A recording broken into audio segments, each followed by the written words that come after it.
I am Evelyn Cole, 38, and on Christmas night in Charleston, my own brother told me to wait in the car while he tried to impress investors. I walked into Indigo House anyway, sat down at my family's table, and 15 minutes later, the CEO everyone was courting walked in, saw me, and bowed. Madam President. The room went still, and I had to decide whether to swallow the insult or let the truth speak for itself. If your family tried to seat you outside, would you stay quiet or claim your chair? Stay with me because in the next few minutes, I will show how one calm folder and one choice changed that table and everything that followed. The wreaths on the mahogany door smelled like cedar and oranges when I stepped out of the cold and into the private dining room at Indigo House. Carolers drifted somewhere in the lobby, soft as a lullaby. My navy coat fell to my shoulders, and the deep blue dress I had chosen for tonight caught the light like quiet water. I had not been back to Charleston in years. The room felt small and bright and full of eyes. Drew stood between me and the table as if he were a doorman for a life that no longer fit me.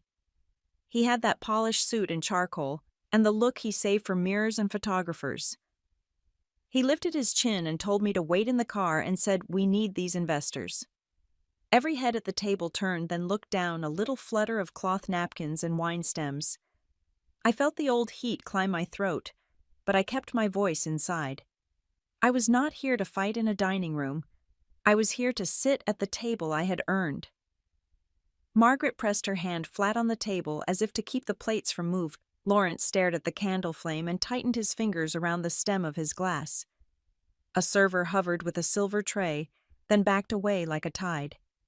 I stood still, feet planted, the coat warm on my shoulders. I could feel the weight of every December I had missed and every word I had swallowed. I breathed once. I breathed again. I did not step aside. 15 minutes later, the door opened, and a hush moved through the room as if someone had drawn a curtain across the noise. Victor Lang, the CEO, came in with winter on his coat, that expensive quiet some men wear like a ring. He was scanning the table when he saw me. He stopped. He inclined his head in a small bow that carried more meaning than any toast. He addressed me as Madam President and said he did not know this was my family. The room froze. I heard a fork touch a plate, and then nothing at all. My brother pulled at his cuff like it was choking him. The server swallowed and stared at the floor. The candles hummed. It was the softest music I had ever heard. Victor stepped closer, and the light caught the corner of his smile. "Good to see you, boss," he said in a voice meant for only me. I watched the color drain from Drew's face. He shifted his stance and then found nowhere to put his hands. Margaret's practiced smile went stiff and fragile. Lawrence set his glass down very carefully, as if glass had learned to bruise. I walked past my brother and the empty chair at the head of the table, waited as if it had always known my name. I did not rush. I felt the fabric of the deep blue dress move against my knees, and the floorboards take my weight. I pulled the chair out. I sat. The linen napkin was cool against my palm. I smoothed it over my lap and lifted my gaze to the people who had raised me, doubted me, loved me in their uneven ways. Drew looked at the investors on his left, as if one of them could lend him a new story to stand in. No one spoke. The carols from the lobby slipped through the doorway again and found the quiet corners. Margaret touched the pearl at her ear, and then her hand fell away. Lawrence let out a breath he had been holding since summer. I kept my posture easy and my voice still inside my chest. There would be a time for explanations. There would be a place for documents and decisions. Not here. Not over a table set with winter flowers and family china that had survived more storms than we could count. The server returned braver now and placed a basket of warm rolls near my hand. Steam rose like a prayer. I nodded, and he nodded back. It was the smallest exchange, and yet it reset the room by a fraction. I reached for the water glass and felt the ring of condensation cool my fingers. I let the quiet do its work. Respect is louder when you do not shout for it. Victor took his seat beside the investors and folded his coat over the back of his chair. He did not steal the moment. And he did not feed it either. He simply allowed it to be exactly what it was. A truth spoken without a single raised voice. Drew cleared his throat. He said the words, "We can start now," and his voice wavered on the last word. No one moved. No one. My mother lifted her eyes to mine, and for a heartbeat, I saw the girl she used to be before the town had taught her to care more about whispers than about grace. She gave the smallest nod. It was not surrender. It was something closer to permission to let the night be salvaged. I rested my hands on the table that had once been a stage for my humiliation. It felt different under my palms. Solid, honest. I could feel the room recalibrate around the simple fact of where I sat. I did not gloat. I did not smile.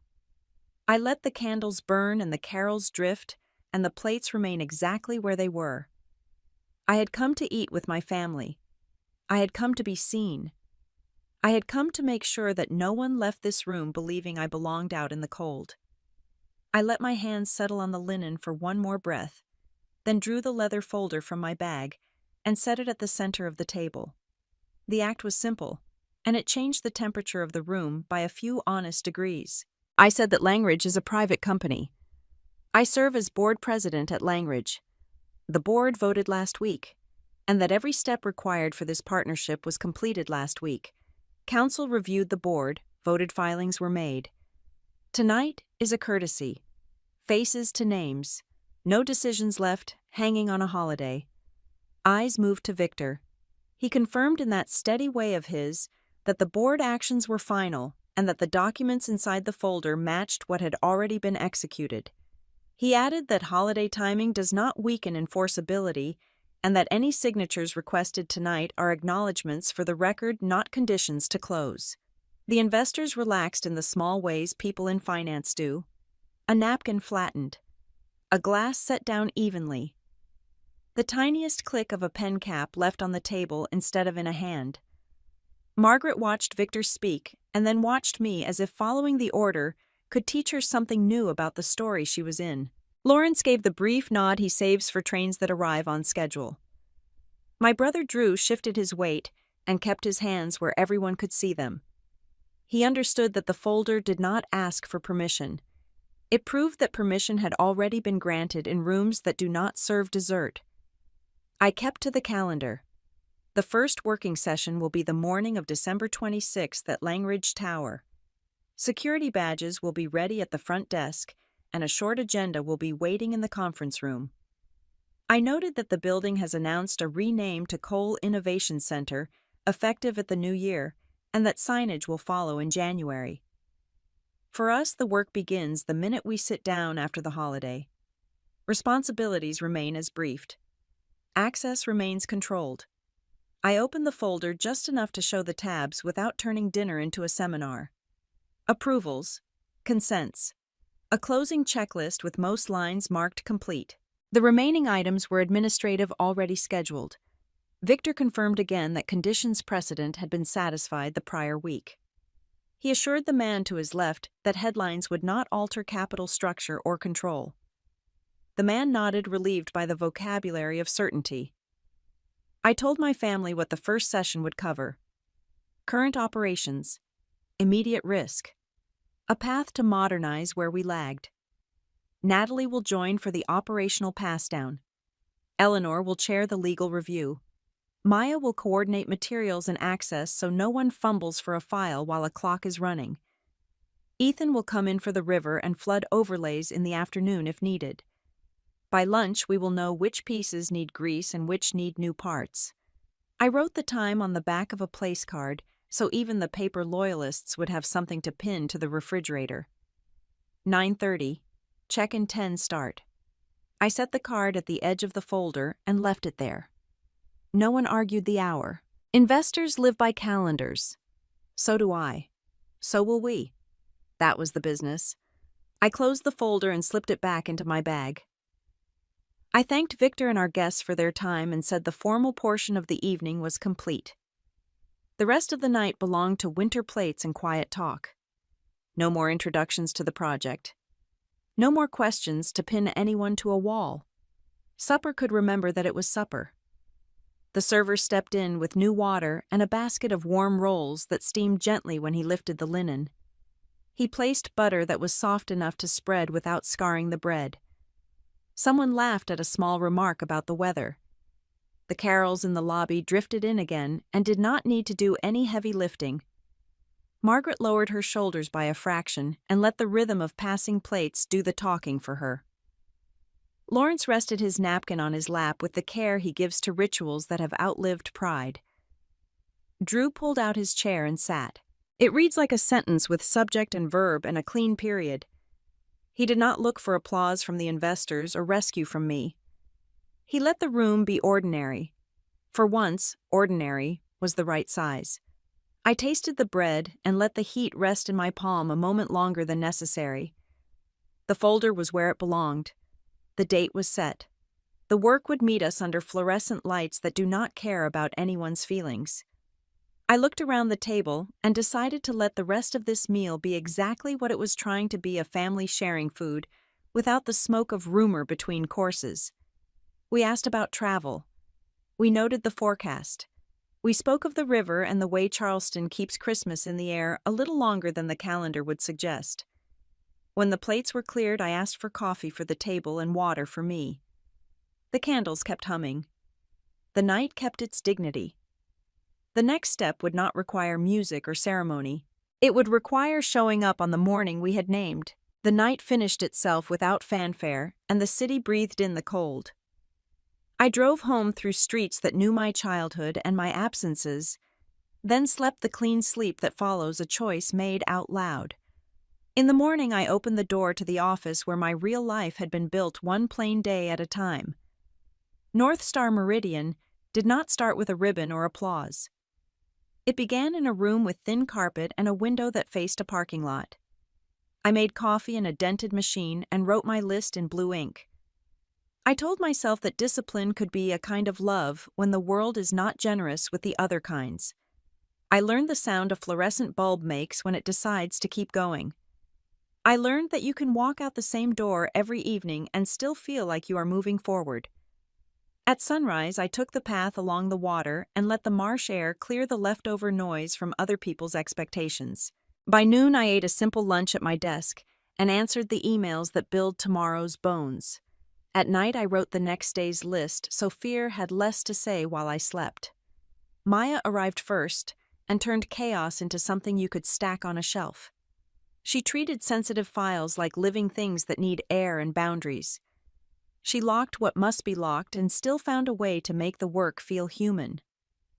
She told me in her steady way that careful is not the same as afraid and that we would not confuse the two.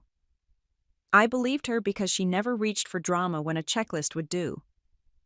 Ethan took a seat with a laptop that could light a quiet room. He mapped river edges and low streets and the reaches of tide the way a person might map a childhood neighborhood.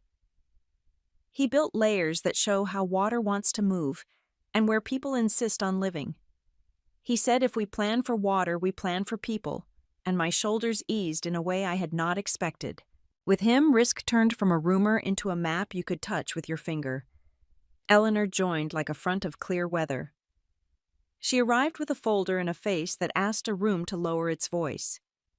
She read contracts as if the future were hiding between two ordinary words, and all you had to do was refuse to hurry. She asked questions that keep ambition from wobbling. She was not impressed by speed.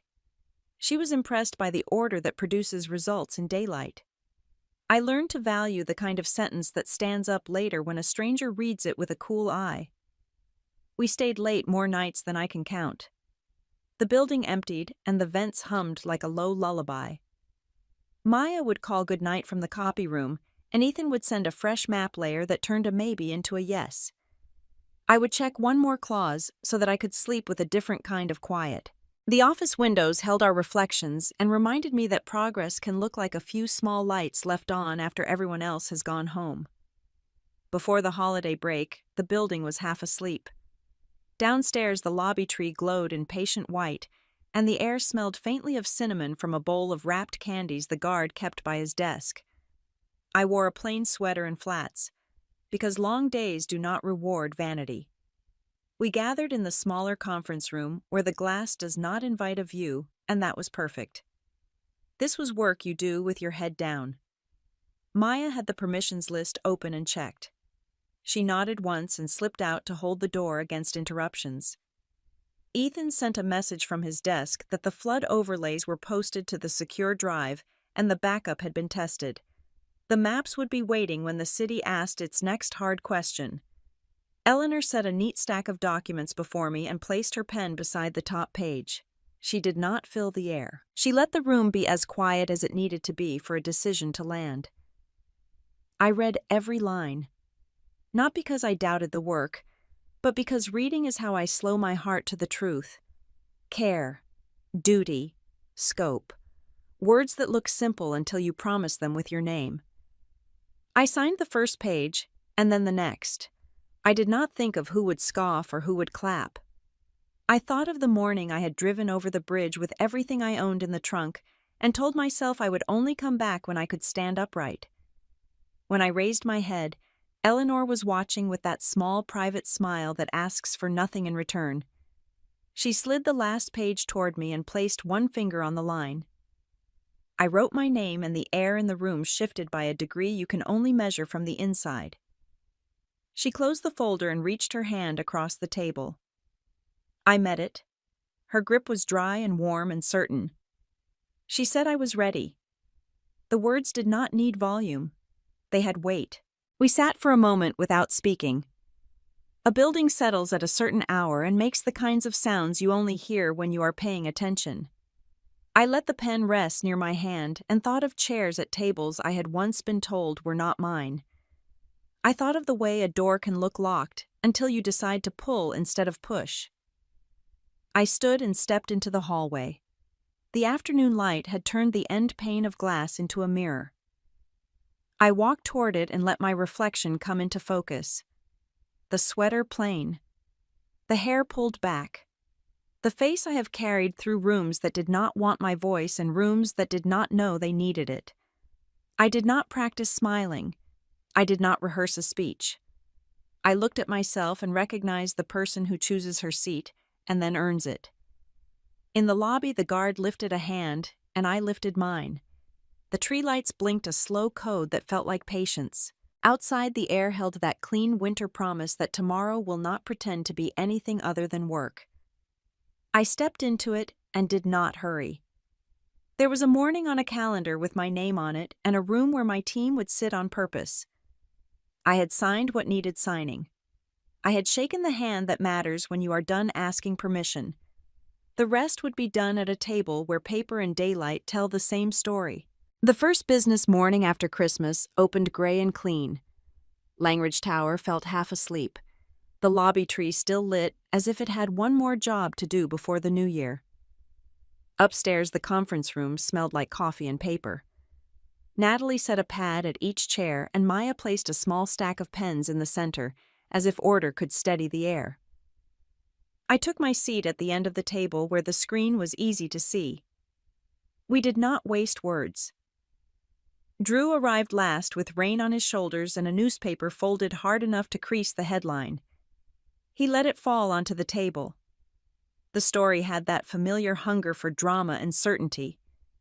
It made me a mask people could point at. It made him a son scrambling to keep a crown in place. Natalie winced. Eleanor slid the paper aside without reading past the first line. She prefers documents that have signatures and dates. I reached for the remote and brought the contract up on the wall. There is a particular quiet a room takes when facts stand taller than feelings. Clause by clause, the language filled the screen. Short-term money at a sharp price. A trigger that could be pulled if the company missed early targets in the thin days after the holiday. The trigger did not care about reputation or intention. It cared about math and time. Eleanor leaned forward and spoke in the way she does when kitchens are better than courtrooms. She said the loan was like borrowing a lifeboat with a rope tied to the keel. It would float if we kept rowing exactly as promised. If we slipped even a little, the lender had the right to climb aboard and steer. She traced the path from now to what the contract allowed in the first week of January. Accounts restricted. Projects paused. Control asserted for the sake of repayment. No villains in the text, only levers. Natalie kept her eyes on Drew. Concern lived on her face without accusation. She asked the question that mattered most in that room. What had pressed him to sign this in the dark of a holiday week? He did not sit. He held the back of his chair like it was a railing on a sharp turn. He said he had been thinking about Christmas dinner and investors and the way our mother reads a room. He said he wanted to look like an heir who knew how to keep the lights on. He admitted that he had been afraid of looking small. He admitted that he had been afraid of me. The words came out flat and true like nails laid on a workbench. I quietly did a little work before I answered. I told him the contract did not care how anyone looked. It cared whether the company met the marks exactly as written. I told the room that we had two roads. We could be transparent and disciplined, speak to the lender with a clean plan, and protect our people while paying what we owed. Or we could let pride keep the wheel until the trigger found our ankle. One path would cost humility and effort. The other would cost far more than reputation. Maya pushed a one-page sheet across the table. Contacts, deadlines, the first steps we would need before lunch if we chose the grown path. She had already checked access permissions and pulled the message templates. She did not offer speeches. She offered lanes to run in. Natalie added that operations could tighten reporting today, so nothing fell between cracks just because the calendar still smelled like pine and cinnamon. Her voice was steady the way water is steady when it is deep. Drew finally sat. It was a small thing, and it felt like the first right verb of the day. He said he would bring every email and every text that touched this loan. He said he would answer without dressing the answers. His eyes did not search for approval and did not flinch from consequence. Some men grow up in a moment you do not see coming. I watched that moment begin. I pointed to the last page on the screen. A list titled, Conditions Already Satisfied. The few remaining items were processed at not power. Eleanor noted that the building had publicly announced a rename to Cole Innovation Center at the turn of the year, and that the contract recognized the entity regardless of the sign on the door. She said the law does not care about banners. It cares about who holds authority on paper. Natalie opened her laptop and typed with that clean economy of motion she has. She flagged the bank contact we would need and drafted a note that spoke like a person and not a press release. Maya confirmed the time slots we could take that afternoon without knocking into other commitments. Ethan sent a short note from his desk that the river overlays were posted and that he would be available if a question about site risk tried to hijack the call. No one reached for drama. We reached for pencils. Drew lifted the newspaper again, folded it until the loud headline disappeared, and set it quietly at the far edge of the table. He said the story in ink did not get to be the story in this room. I found myself willing to meet him in that sentence. Eleanor tapped the screen once with her pen tip. The clause we feared most glowed a little in the projector light. She said the lender would respect adults who show up with real numbers and a plan that fits in a day as well as a month. She said we should call before lunch. I looked around the table and felt the room align. The lobby tree could keep its soft light a little longer. Up here, winter was only a date on a calendar. The work had taken off its coat. We made a short list with real verbs and no adjectives. Then we stood, each person gathering what they needed for the hours between now and the call that would test whether discipline could undo what pride had set in motion. By early afternoon, the building had settled into that winter quiet that makes every door close softer. We took the smaller conference room that faces rooftops and a slice of river. No catering. Water on a tray. Legal pads in a neat row. I set my notes to the side and let the table be bare enough for real work. The clock had the kind of patience that comes after a hard morning. Gabe Rourke from Pinecrest arrived exactly on time. He carried a slim notebook and the practiced ease of someone who has spent years in rooms where money and nerves share the same chair. We shook hands as people who prefer straight lines. He took the seat across from me. Eleanor settled to my left with her folder ready. Natalie sat to my right with a short stack of operational summaries. Maya took the end of the table where she could reach the printer and the door. Drew sat beside her with the file on the loan he had signed in the heat of image management. I opened with the truth kept simple. The loan had bought days at a price that would be foolish to keep paying now that we had a plan. We were prepared to tighten operations report clearly and keep our promises in writing and in practice. In return, we asked Pinecrest to sell the position back at a fair number given the risks we had already reduced, and to allow an interest schedule that acknowledged a business run by grown people rather than by fear. I did not color the sentences. I let them stand like bricks. Gabe listened without tapping his pen. He asked Drew to explain why the loan had been taken in the first place. Drew did not reach for a speech. He said the image had pushed him into a corner. He said he had been worrying about what people would say at a holiday table instead of what the math would do in January. He kept his eyes on the paper. He did not ask to be spared. Gabe nodded once the way a man nods when he recognizes a mistake he has seen before and made himself in another decade. Eleanor walked through the steps we would take between this hour and the end of the week. Daily internal reporting with a second set of eyes on any change that could shift cash in a dangerous direction. Covenants translated into plain sentences so that the team could follow them without a lawyer at their elbow. A promise that any deviation would be reported the same day with a path back to compliance written in the same breath as the admission. She avoided flourish and kept her words at kitchen table height. Natalie laid out the operational fixes already in motion.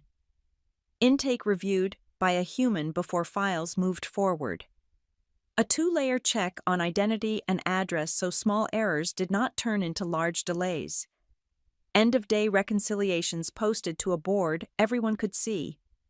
She owned each line with the calm of someone who has already done the work in her head before speaking it out loud. Gabe watched her and then looked back at me. I could see his posture ease by a degree that only long practice can measure. Maya confirmed that underlying consents had been filed, and that any assignment could be processed with no friction on our side. She had the routing details printed and clipped. She had a checklist with boxes ready to be filled in ink, not hope. She placed it near Gabe so he could see that the ceremony had no place at our table. Gabe asked for our number and for what we would accept on the interest line if Pinecrest sold. I gave him the figure and the reasoning. It was not a bargain built on charm. It was a price built on the change in risk now that chaos had been replaced by process. Eleanor added that we were not asking for favors. We were asking to buy back pressure so that the business could breathe and pay everyone owed on time and in full. Silence came, then the good kind that gives a proposal room to stand up on its own legs. Outside, the winter sun pushed through a thin cloud and lit the corner of the table. Gabe closed his notebook and let his hand rest on it. He said Pinecrest had no appetite for running other people's companies. If we could finish papers today and send confirmation from the bank by evening, he would approve an assignment at the number we proposed and step out of the doorway. He expected our noise to stop and our reporting to match the words we had just spoken. The room did not lift so much as a line. Eleanor pulled the draft assignment across the table and began to mark dates and names with the steadiness of a person crossing a street with a child. Maya sent the notice to the bank with the updated wire instructions and waited for the first reply. Natalie updated her list on the wall with a square labeled "Done" for each item as it clicked into place. Drew signed where Eleanor pointed and did not rush his pen. I initiated with the same hand I had used all year to pick my seat and keep it. When we reached the last page, Gabe stood. He offered his hand across the table. The grip was firm without performance. I met it. The moment held just long enough to be real and then moved on. He said his team would send the confirmation note as soon as the bank marked the assignment complete. He thanked us for being direct and walked out with the same quiet he had walked in. We stayed seated for a beat while the air in the room caught up to the paper. Then the chime of an email arrived from down the hall. Maya checked and gave a small nod. First receipt confirmed by the bank. A second mail would follow once the ledger moved. We gathered the signed pages and placed them in an envelope that looked too ordinary to carry the weight it carried. Drew spoke low enough that it almost belonged to the table and not to the room. He said thank you. The words were honest and thin. I told him thanks would belong to the work he did next. I told him thanks were for change, not for rescue. He looked at the checklist Natalie had written in her square, careful hand and said he would start now. By dusk, the city had taken on that soft glow it wears when offices empty and kitchens fill. The second email landed with the 3 words that close a door behind a mistake and open another to steadier ground. Confirmed. Assigned. Effective. I read it once and let my shoulders drop. Natalie exhaled through a smile she did not show and checked the last square. Eleanor capped her pen and set it down like a small ritual. Maya forwarded the packet to the archive and labeled it in a way that would make sense years from now. Drew folded the newspaper that had mocked our chances and placed it in the recycling bin without ceremony. We left the room as the light faded from the river. The hallway felt wider. The elevator seemed to arrive faster. A single lever had been removed from a wall that did not belong in our future. There was more to do, and we knew it, but for that evening the company stood on ground it could keep. The calm from the lender meeting lasted about an hour. Then the building changed pitch the way a room does when someone opens a window you did not know was there. Maya came in with her laptop against her chest, and that careful look that means the news is not finished with us. A new piece had gone live at the Post and Courier under Lydia Hart's name. It dressed the week in bright words and wrong edges. It called me unmasked and painted the last year as a grudge in heels. It treated the process like a conspiracy and skipped the work entirely. By the time I scrolled to the end, the comments had already turned the story into a campfire. Maya sat close and laid out a quiet string of tabs. She had traced a limited access media packet that our PR support had prepared for controlled releases. The log showed a link accessed from a familiar address. It was Tessa. A small bundle of images and talking points had been copied and sent along in a way that looked like a helping hand and behaved like a stone in a pond. I asked Maya to bring Tessa up and asked Eleanor to sit with us. Drew stood by the window and watched the river as if it could tell him a better ending than the one in print. Tessa arrived with her hair pulled back too tight and a brave face that did not last. She folded her fingers in her lap and waited for me to speak. I kept my voice even. We had identified a leak and the path traced back to her account. I told her that intention does not change the fact. A leak is a leak. Her chin tipped down, and the truth came in a rush. She had wanted to help her cousin look strong.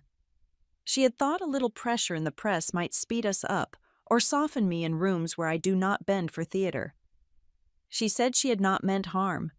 She said she had not understood how fast a small packet can turn into a story with teeth. Eleanor placed both hands flat on the table and spoke in plain language. There was a non-disclosure agreement with real obligations. The right forum to resolve this would be arbitration, so that the work of accountability stayed out of the circus. She would file the demand immediately after the holiday office reopened. We would ask for an expedited schedule. The goal would be repair and deterrence, not spectacle. She looked at Tessa the same way she looks at a tired witness, and waited until Tessa nodded that she understood the words as they were spoken. I set a path on paper. Effective now, a suspension from all project work, mandatory ethics training from an accredited program with weekly check-ins and written reflections. A restitution plan. Consistent with the contract, paid over time in amounts that fit a life but do not let the lesson fade. A bar on any further access to media materials or internal drives until clearance is earned back. A single point of contact, so she is not lost in a maze, and so we are not tugged in 10 directions. Maya already had the suspension notice drafted in clean language without heat. She placed a copy at the corner of the table and another by Eleanor's folder. Natalie stepped in just long enough to set water within reach, and then stepped back out. Drew stayed at the window, head bent the shape of a man staring at the floor of a mistake he had not asked for and still had to help mop. I pulled the chair beside me out by a few inches and asked Tessa to move into it. I wanted her close enough to hear the difference between shame and responsibility. I told her the door back was not closed. It was heavy, and it had hinges that squeaked. If she carried her end of this and did it without apology theater, there would be a way to return to ordinary work. If not, the paper she had signed would do its quiet job. Tessa wiped her face and said she would do the training and the payments and the work. She asked if there was anything she could do now that would matter to someone other than me. Maya suggested a volunteer shift with the neighborhood legal clinic in January, so she could spend time watching what careless sharing can cost people who do not have spare dollars to buy their way out of small disasters. Tessa said she would sign up that night. I believed her because her voice had lost the softness it wears when someone still thinks they can charm the bill collector. Eleanor sent the electronic filing to the arbitration center with the packet of exhibits needed to make sense of what had happened. A confirmation email returned within the hour with a note that scheduling would begin the first week of January. Names of available neutrals. A window of dates. Instructions for exchanging lists. It was the kind of message that lets a room breathe again because the next step has a place to sit. We agreed on a communication line that did not feed the rumor mill. I would handle any press calls. Lydia would be invited to a longer interview after the hearing next week, so she could meet the neighbors she had not quoted and the plans she had waved past. Public corrections were the paper's job, not ours. Our job was to do the work in daylight until the facts made their own noise. Drew finally came back to the table. He told Tessa he would drive her to Margaret's later to explain what she had done and what she had promised to do. He said he would sit there and listen and not let the conversation turn into a performance about his pride. He said he would call Lydia himself and ask her to hear the parts she had missed. It sounded like a plan a man makes when he is learning to be useful. The building settled into the evening. The hall lights clicked on in a soft line toward the elevator. I watched Tessa sign the suspension acknowledgement and the training plan and the first page of the restitution schedule. Her hand shook and then steadied. We stood. I told her to stay seated a little longer and listen to the list one more time, so it lives in her head tonight, and not only on paper. She nodded and stayed. We stepped into the hallway, and the door eased shut behind us. Sunday light fell kind on the brick of St. James, and the fellowship hall smelled like coffee and lemon oil. Folding chairs made careful rows and strands of white lights softened the edges of winter. Pastor Ruth greeted us at the door with that calm that makes people lower their shoulders without being told. She asked for patience and for ears that work harder than voices. I nodded and felt the room take one long, steady breath. Neighbors came in with coats draped over arms and that look people wear when headlines have visited their block. Margaret chose a seat near the front. Lawrence sat beside her with his hands folded. Drew stood for a while at the back wall and then took a place 2 rows in as if to say he would not hide and would not perform either. Natalie set a small table by the door with handouts in plain words. Maya kept the sign in sheet neat. Eleanor and Ethan took side chairs where they could help without pulling the focus. Pastor Ruth opened with a simple prayer that sounded like a shared breath, and then she asked me to explain our plan. I kept it clean. Jobs would begin here, and we would hire people who live here first. Families who must move would receive real help and not a stack of numbers that do not answer. There would be a phone line and an email that goes to a person with a name. Monthly check-ins in this very room until the last promise is met. Ethan would meet anyone who wanted a closer look at flood maps after we finished today. I said the words, and then I sat so the room could answer back. A man in a denim jacket asked about storm tides and narrow streets. Ethan stood and spoke the way teachers speak when they respect the class. He traced water paths on a large print and pointed to the places we would lift and the places we would leave open. He promised printed maps and digital copies without hoops. Heads tilted. Fear did not vanish, but it had less room to run. Pastor Ruth turned her eyes to where Tessa sat near the aisle with a folded tissue between her fingers. Tessa rose and came forward. She stood with her shoulders small and her voice smaller. She said she had shared materials that were meant for a limited circle. She said she had thought she was helping her cousin look strong. She said she had not understood how quickly a small link becomes a story with a life of its own. She said she was sorry. The silence that followed did not bite.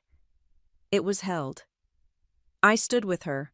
I told the room that our process would continue. An arbitration would be scheduled after the holiday office reopened. Ethics training would be completed, and restitution would be paid according to the contract. The door back to ordinary work would remain open if she did what she had promised, and if she stayed with the work when the news moved on. We would not run a circus.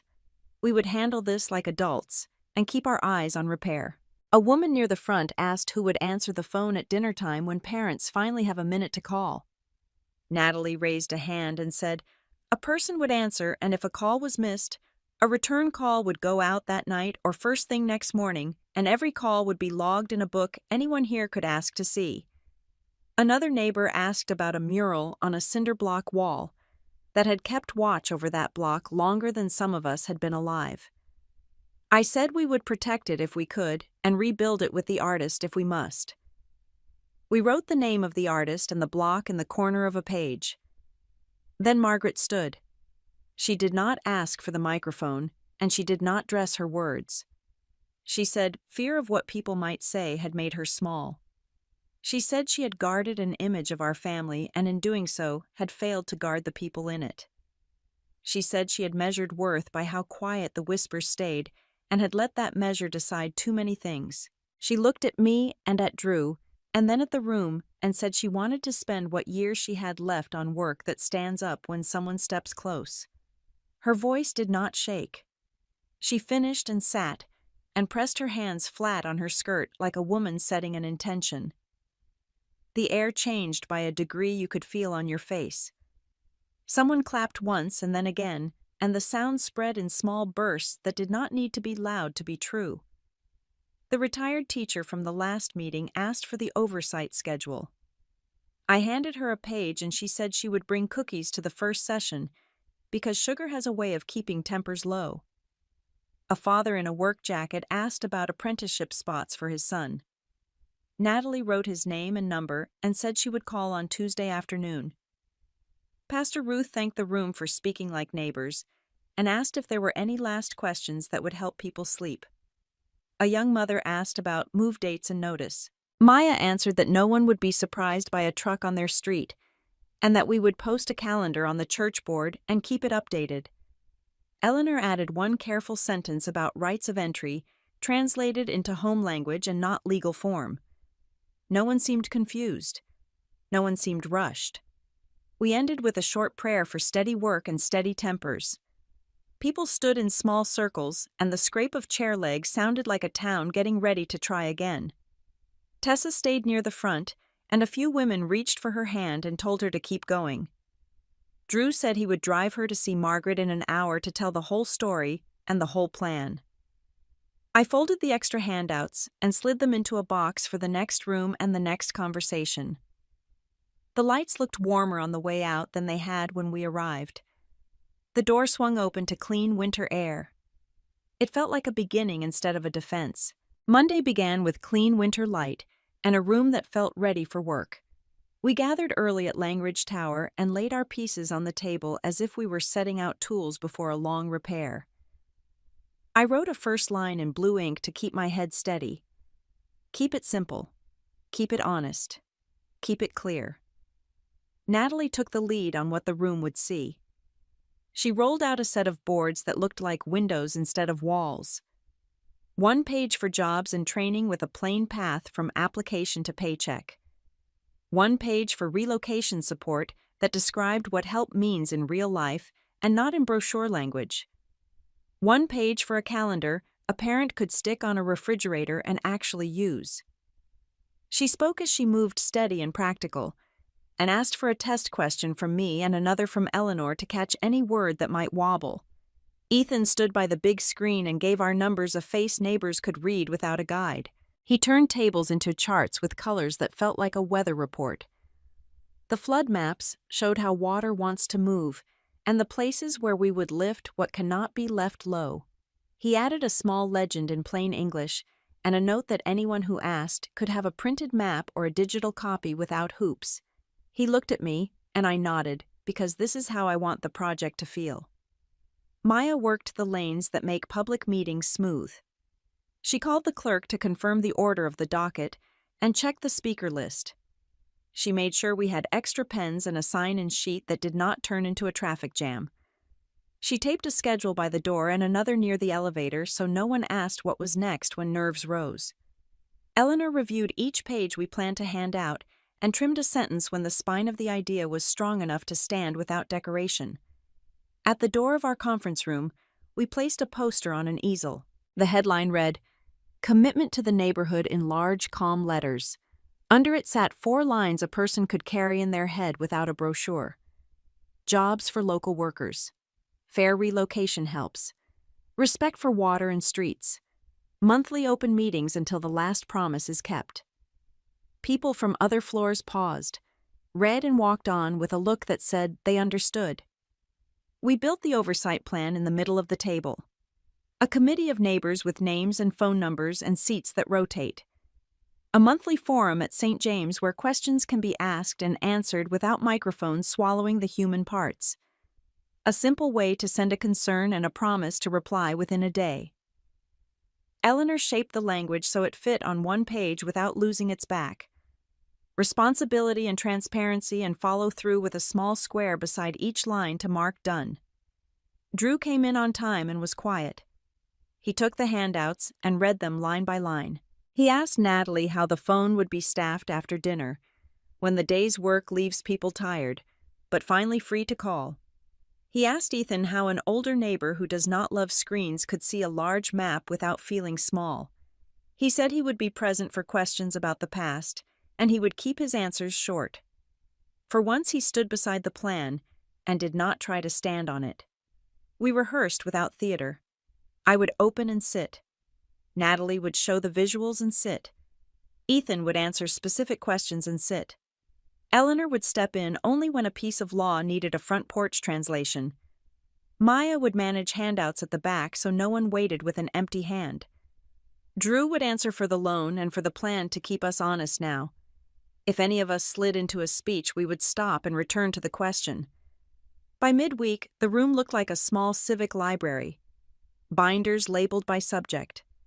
Maps rolled and tied with soft string. A box of handouts near the door and a second box by the far wall. Natalie pinned a checklist where everyone could see it and drew a small square next to each task. Ethan printed the flood charts in large format for the back row at the hearing. Maya set reminders on our phones so we arrived as rested as the calendar allowed. In the afternoon, my phone buzzed with a note from the planning office. Harold Kim sent the staff report draft. The recommendation was approved with conditions. Oversight committee with rotating seats. Monthly reporting posted for public review. Flood mitigation verified by an independent engineer. Coordination with transit, so a narrow street does not choke at rush hour. I read it twice and felt the room rise by a quiet inch. We took his list apart and put it back together with our names on each line. Ethan called an outside engineer to confirm the verification letter would be ready by the hearing date. Natalie trimmed a slide that tried to say too much and made it speak like a friend. Maya wrote a short thank you to staff for the clarity of their draft. Eleanor circled 2 clauses that needed a cleaner sentence and fixed them in pencil first and then ink. Drew volunteered to help set up chairs early on the morning of the hearing, and no one laughed because he meant it. The evening found us still at the table. The poster at the door stood straight. The clicker had fresh batteries. The water glasses were lined like neat thoughts. I stood at the window and watched the river keep the last light. The city looked like a patient teacher. It was ready to listen if we showed our work. The night manager dimmed the overheads and the room softened. We closed our folders and zipped our bags. Tomorrow will be a long day in a small room. We were ready to sit down to listen until we understood and to speak only what we were prepared to keep. Morning came bright and clean, as if the city had put on a new shirt after the holiday. We reached Langridge Tower early, and the quiet halls made our footsteps sound like focus. The conference table held neat stacks from last week and fresh coffee that smelled like resolve. I wrote a single line in blue ink and underlined it once. Begin. Half an hour into the day, Maya looked up from her screen and said there was a flag in the pilot pipeline. A file had landed in a hold at identity verification. The bank representative sounded careful and unwilling to move without a match on every field that mattered. The window for signatures was narrow, and the clock did not care that our city was still half asleep from Christmas. Natalie slid her white blazer into place and stood. She said she would take points. She asked Maya for the intake packet and a copy of every ID we had on file. She asked Ethan to confirm the correct address against public records, in case an old apartment number had followed the client like a stubborn shadow. She told Drew to pull up the old process map and mark any step where a mismatch could slip in without a human noticing. She did not ask to be believed. She gave everyone a job and turned the room toward the problem. We moved to the smaller conference room where the light catches the church spires. Natalie asked the bank to join a short video call so we could see the same fields at the same time and stop guessing. The bank manager appeared with the polite caution of a person who measures days by what gets signed and what does not. The escrow officer joined with the weary kindness of someone who has seen months collapse over a missing initial. Natalie introduced each of us without fuss and framed the issue in clean words. A middle initial appeared in some places and not others. The client had recently moved, and one system still held the old address. She said we would correct both on the call and provide clear proofs within the hour. The bank manager asked what would keep this from happening again. Natalie said we had already put in a 2-layer check that required a human to verify any change in name or address, and that until it had a month of clean outcomes, she would personally review every file marked pilot. She did not reach for charm. She offered a plan and stood in it. Maya slid a folder across the table with a fresh lease page and a current utility bill. Ethan lifted a 1-page confirmation from the city database that matched the unit number. Natalie asked the client to join for a minute by phone to present a clear picture ID to the camera and to confirm the full spelling of the middle name. The client appeared with an apologetic smile and steadier hands than most. The bank manager gave a secure email for a high-resolution copy. Natalie repeated it to avoid a typo and watched for the green light that says a system has finally received what it needs. Silence laid itself over the table. I counted breaths and reminded myself that waiting is part of the job when you choose daylight over shortcuts. Drew kept his eyes on the process map and drew 2 small circles where an error could slip through if a tired person trusted a screen too much. Natalie rested her palms on the table and watched the cursor blink on the bank side. The escrow officer looked down and then up. She said the file now matched on every line. The bank manager said he would mark verification complete as soon as he logged the documents and that the closing could proceed. Natalie thanked them for careful work and closed the call without trying to stretch relief into a speech. We returned to the larger room with the peculiar lightness that follows a simple win.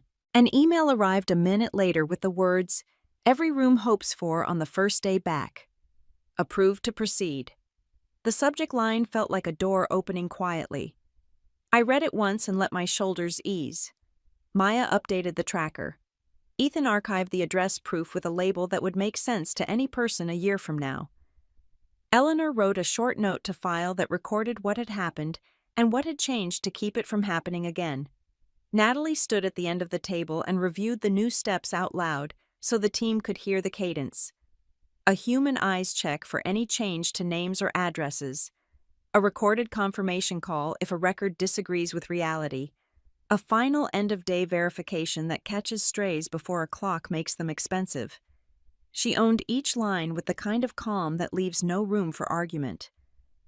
Drew spoke in the room for the first time since the call. He said his sister had just saved a deal he had almost put at risk, and that he was grateful for someone who could turn a bad moment into a better process.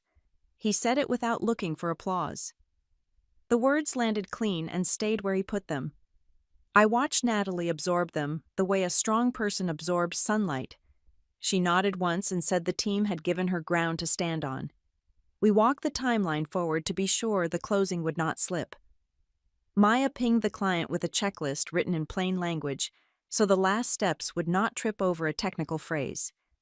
Ethan printed a quick guide for staff who might need to walk another nervous client through a similar call. Eleanor drafted a template entry so future notes would look the same and carry the same clarity. The room felt like a shop where tools are kept where you reach for them. I stood by the window and let the winter light warm my face. Down on the street, a delivery truck paused and then moved on. The city kept going without knowing what had happened 2 floors up. That felt right. Not every win needs a witness. Some wins ask only that you do them right, and then write down how you did them. By noon, the file was closed, and the pilot had its first clean day of the year. Drew put the old process map back on the wall with 2 neat marks where we had tightened it. Natalie sent a short note to the bank team acknowledging their patience and promising the new checks were live. Maya set a reminder to review outcomes at the end of the week. I took a picture in my mind of a brother honoring his sister in a room that used to turn him into a show. I put it with the moments I keep to prove to myself that change is not a speech. It is a person in a white blazer standing up when the file blinks red and choosing steady over noise. Afternoon light lay flat across the long table and made the paper look cleaner than paper usually looks. The building held an after-holiday hush that lets decisions arrive without pushing. Eleanor opened her briefcase and set a neat stack in front of me and another where my father would sit. She placed a black pen between us like a compass and waited for the room to find its bearings. Lawrence came in with the careful pace of a man who has decided what he will do. He carried a worn leather folder that I recognized by the rubbed corner. He set it before me and rested his palm on it for a breath. Inside were my old proposals, the ones I had written in younger years, and left on his desk as if words could lift a house by themselves. His eyes held a sadness that did not argue with relief. He slid the folder toward me and took his seat. Margaret followed with that composed grace she keeps for Sundays and hard days. Drew stepped in last and chose the chair to my left. He looked at the documents and then at the window and then back at the documents as if his eyes needed time to catch up to his spine. Natalie stood near the credenza with the board candidate cards stacked and ready. Maya checked the calendar invite on the screen and sat where she could reach the scanner without crossing anyone's thoughts. Eleanor began in her steady kitchen table voice. She laid out what the restatement would do. The Cole Heritage Trust would be governed by an independent board. Seats would rotate. Votes would count. Family would be eligible only on the same terms as anyone else. Roles would rest on performance that could be shown and not on names that once opened doors. She pointed to the places where safeguards live and to the small squares where compliance would be marked. My father listened with his eyes on the page. He moved his lips a little in that old habit he has when he wants the words to slow down and be exact. He turned the pages and paused at the clause that removed automatic succession. He read it twice. He looked up at me and then down again. Eleanor did not rush him. The clock worked without hurrying anyone. He placed his fingertips on the signature line and held there long enough to feel the weight of the choice. Then the pen met the paper, and I heard the small scrape that has changed more lives than any speech. He signed the restatement that took blood out of the driver's seat and put Merritt behind the wheel. The room did not cheer. The light shifted a degree and my shoulders dropped a little, and that was enough. He turned the pen and set it by hand. He said with his eyes that he was sorry for years spent guarding an image instead of the people living under it. He said with the quiet in his face that he was grateful the years left could count for something better. No more needed saying. I pressed my palm to the worn folder and let myself accept what it meant to be seen and not managed. Margaret reached for the board cards and read the short notes Natalie had written about each candidate. She asked a single question about community work and nodded at the answer on the card. Then she said she would speak in public at the next neighborhood meeting and name the change. She would say that leadership sits with the person best equipped to lead and that this family would stop measuring worth by whispers. She would say thank you without making it a production. She folded her hands and looked lighter than I had seen her in years. Drew leaned forward until his elbows met his knees. He said he would enroll in the operations training and finish it without shortcuts. He would take the morning shifts no one loves and ask the questions that make a man humble. He would stand where the process lives and learn it until he had something sturdy to offer. He did not dress it as a vow. He said it as a plan, and he would check it off one clean morning at a time. I believed him because his posture matched his words. Natalie laid out the path to seat the independent board. A slate of candidates with histories that matched the work ahead. Terms long enough to build memory and short enough to keep air moving. Conflict standards plain enough to live by. She set the cards in a row so that each face had the same space on our table. Maya confirmed that notices were ready and that every recipient would receive the same packet at the same hour.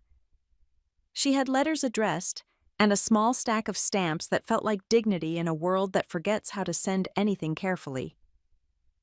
Eleanor guided us through signatures like a conductor keeps time. She paused at each place where an initial matters and looked up to be sure of the meaning, and ink held hands.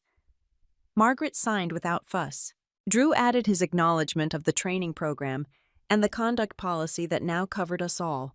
Lawrence signed the last trustee action and placed the pen down with a small click that sounded like a door unbolting in an old house. He rose and walked to my side with a formality that belongs to older Charleston and to him. I stood and met him halfway. He opened his arms and I stepped in. We held the embrace long enough to make it real and then let it go before anyone had to look away. I told him in a voice kept level that choosing truth over pride is the kind of inheritance a daughter can use. He nodded once, a nod that reached back through years and across mistakes without pretending they did not happen. Margaret reached for my hand and squeezed it. She said she would call Pastor Ruth and ask for time on the next agenda. Natalie stacked the board cards and slipped a band around them. Maya gathered the executed pages and slid them into an envelope she had already labeled and time-stamped. Eleanor capped her pen and closed the folder with that quiet satisfaction she keeps for days when a plan becomes law. We sat for a moment and let the new rules find their places on our faces. Outside, the river carried the color of late afternoon toward the sea.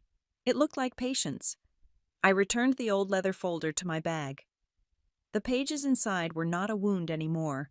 They were a record of the road I had walked to get to this chair. We left the room without ceremony. The hallway lights felt warmer. Steps sounded less like echoes and more like intention. There was a hearing ahead where a city would decide whether our work deserved its trust. There were families who would judge us by the steadiness of our follow-through. For now, a father had chosen an order that could stand in daylight, and a family had agreed to live by it. That was enough for one clean page. The municipal chamber carried the smell of winter coats and paper when we took our seats. Every chair was filled. Neighbors lined the back wall with arms crossed more for warmth than judgment. The board arranged their binders and tested the microphones that make small breaths sound larger than they are. Harold Kim sat at the staff table with a binder that looked worked in. I held my card with 3 words written in block letters and felt my pulse slow to match them. I stepped to the podium and kept it spare. I named the commitments we had already placed in writing. Jobs that begin here for people who live here first. Relocation help that is human and reachable. A monthly open meeting at St. James with a real person at a real table. I addressed the fear that lives near water. Our plan lifts what must not sit low and honors the paths the river demands. I explained the oversight committee with rotating seats and a phone line that returns calls within a day. I sat before my voice could mistake confidence for volume.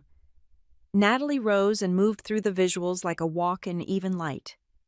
A page for local hiring with a plain trail from application to paycheck. A page for relocation that shows dollars and timing in terms a parent can carry in a head. A page for the calendar the neighborhood will see on its own board. She set the clicker down as if setting down a promise and returned to her chair. Ethan stood when a man in a ball cap asked what storm tide does to a narrow street that already holds its breath on heavy days. Ethan traced on a large print the way water wants to move, and where we would lift grades, and where we would leave room for flow. He explained that an independent engineer would verify the mitigation before any shovel cut ground. He offered to meet by the maps afterward for anyone who wanted a closer look. He sat, and the room kept its calm. Questions came in an ordinary rhythm. A mother asked who answers at dinner time when hands are finally free to dial. Natalie said a person will answer and any missed call will be returned that night or first thing in the morning, and a log will sit in a book anyone can ask to see.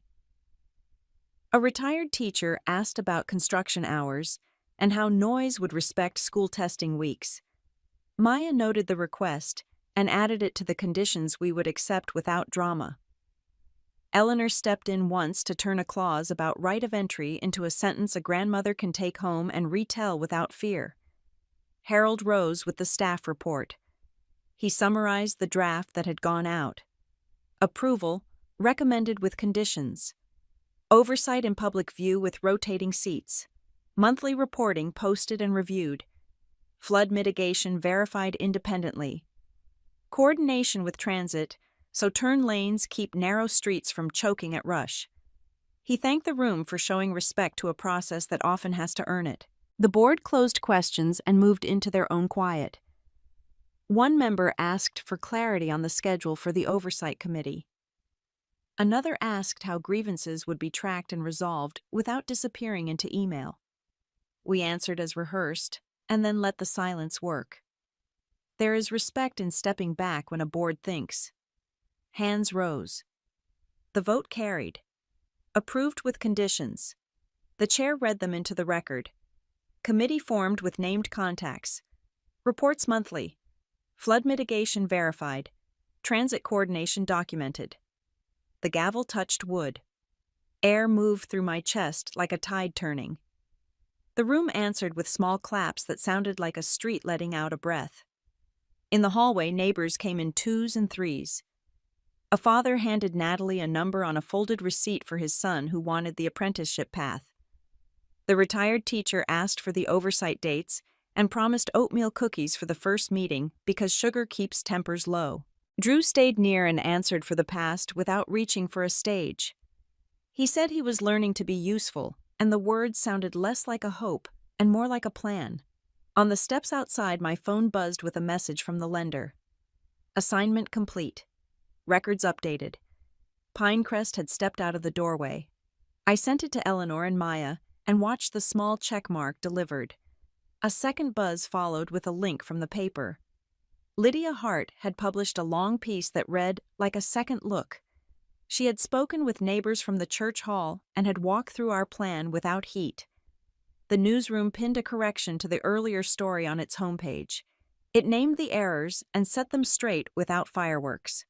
I felt gratitude, and then I let it go so I could keep moving with my feet on the same ground that had just approved us. Back at the office, we sat for a short debrief.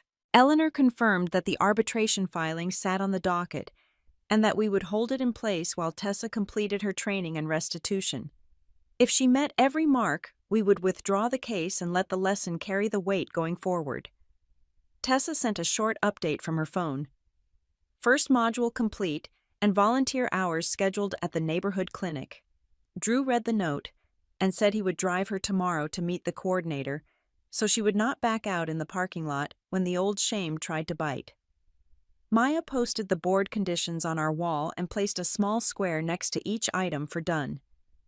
Ethan scheduled the independent engineer visit and set a reminder to invite neighbors to watch with their own eyes.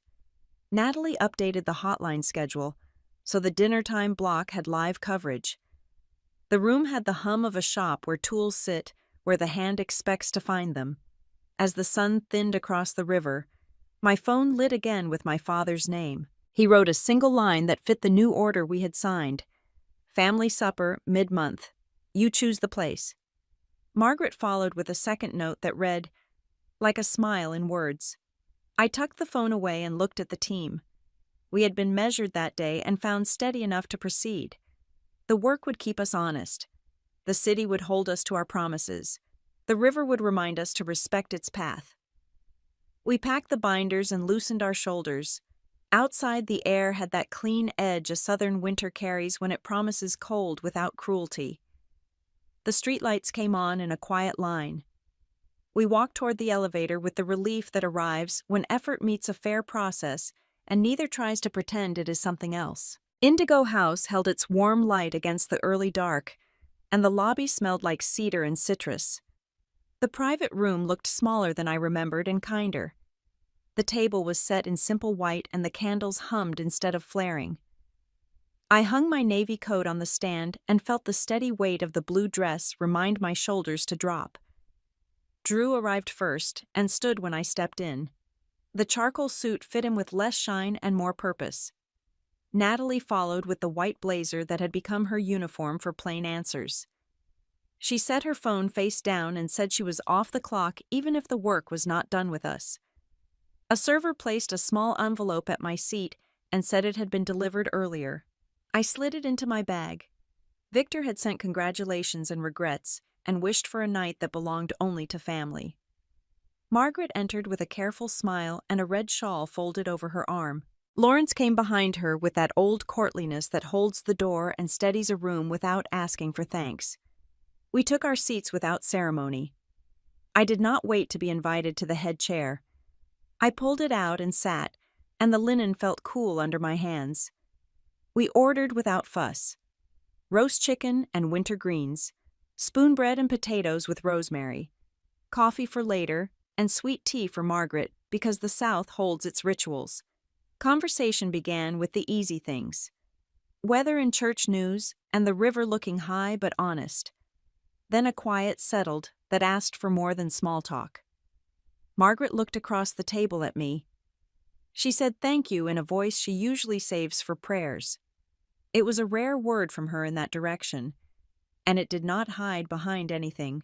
She said she could see what steadiness looks like when it is done in daylight. The muscles in her jaw let go. The room shifted by a degree you feel rather than see. Natalie unlocked her screen and turned it for Margaret to read. She had a page of client notes from the pilot week. Names and simple lines of relief. Fast callbacks. Clear steps. Respect that feels like a door that opens the first time you touch it. Margaret read slowly, and the corners of her mouth lifted the way they used to when we were small, and brought home a paper with a star drawn in red. She asked Natalie to save the page for her, and the smile traveled around the table like a small light. Drew cleared his throat and kept his eyes on the center, where the candles burned low. He said he would finish the operations training without shortcuts. He said he wanted responsibility that grows from work and not from the last name on a letterhead. He did not look to me for rescue or to Margaret for praise. He let the words land and did not reach to pick them back up. Lawrence nodded and let out a breath that sounded like a door easing open in a house that had been shut too long. Plates came and went, and the ordinary work of passing dishes did what it always does. It reminded us that families survive on small courtesies more than on speeches. The server refilled water and brought the envelope I had set aside in case I had changed my mind. I did not open it. The message was already known. Victor would not attend. He wanted the evening to belong to us and only us. After the plates were cleared, Margaret stood. She unfolded the red shawl and came to my chair. Her hands did not shake. She laid the wool across my shoulders with the care of a nurse tending a quiet wound. It was an apology without pageantry, and it landed in the place where the old hurt had once lived. I held her forearm a moment and let the softness of the fabric and the weight of the gesture do the work words would have spoiled. Lawrence lifted his water glass not for a toast, more for a pause. He said he had read the new board packet and liked that decisions would sit in a room with windows. He said he had slept well for the first time in months. He set the glass down with that small care he gives to objects that outlast us. I felt the room accept the idea that order and affection can share a table. We shared pecan pie and small coffees that steamed like winter breath. Natalie and Margaret talked about dresses for the next community meeting and laughed at a small joke that needed no retelling. Drew asked if he could bring a colleague from training to the next supper so he could learn how we listen. Lawrence said there would be room, and I heard the truth in it. I looked at each face and let the moment print itself in the part of me that keeps proof. Natalie with a faint flour smudge on her cuff from a cookie stolen in the lobby. Drew with a crease at his elbow where he had been leaning into the work. Margaret with her pearls set just so and a gaze unguarded at last. Lawrence with his posture lighter by years. The red shawl was warm at the back of my neck. I thought of Christmas Eve and a doorway and an instruction to wait in the car. The old bruise rose and then released. In this house, justice would not be a spectacle. It would be order and responsibility and compassion with edges that keep everyone honest. When the bill came, I covered it and no one argued. We stood together and put on our coats. At the door, Margaret adjusted the shawl as if to make sure it would not slip. Drew held the door and did not flinch when I walked through first. Natalie slipped her arm through mine and laughed at something small and ordinary and perfect. The street smelled like night rain and river. Charleston held its quiet, and the city looked like a promise kept. If this story made you believe that kindness and boundaries can live in the same room, share it with someone who needs a steady ending, leave a comment with the moment that stayed with you, and stay with us for more journeys where families choose truth over pride.